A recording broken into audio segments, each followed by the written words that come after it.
Tässä jo ensimmäistä kuppia juodaan kahvia. Vielä ei ole porukka kerinyt tulla tänne, niin voidaan laulaa toinen harjoittelulaulu tässä. Avauslaulu. Tämäkin kertoo Kristuksesta ja hänen armostaan laupeudestä meitä langenneita syntisiä ihmisiä kohtaan.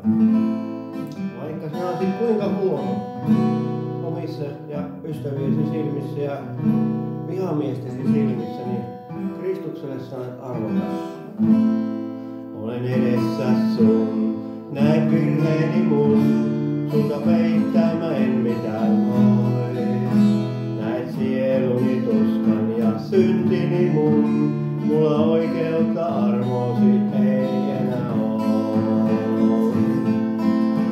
Silloin äänen kuulin mä rakastavan, sua vartenhan tullut mä tänne oon.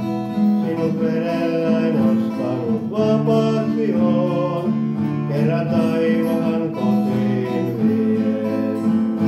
Tule ystävät kääntäneet selkänsä on, vihamiehet nauravat halveksien. Joku päätänsä nyökkää ja tuomiten väittää, minä ulkopuolelle taivaan jään. Silloin äänen kuulin mä rakastavan, sua vartenhan tullut mä tänne oon. Sinut vedelläin ostanut vapaaksi oon, kerran taivaan kotiin vien. Sinä Jeesus yksin vain vierelläin oot, kivet kädessään ihmiset kääntyvät pois. Tulen anteeksi armosi suunnattoman, sulta ei mitään peittää nyt voi. Sillä on laukut päällä.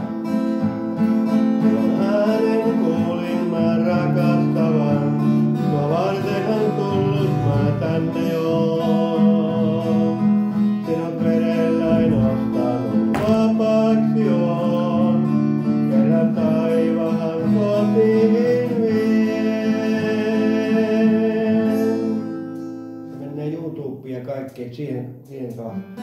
Tässä ystäväni sinullekin viesti, että jokainen on Kristukselle arvokas. Yksikään meistä ei ole turha hänen edessään, sillä Kristus on sovittanut meidän kaikkien synnit ja hän tahtoo ojentaa pelastavan käteesi sinullekin, jos et vielä tunne häntä henkilökohtaisena vapahtajanasi.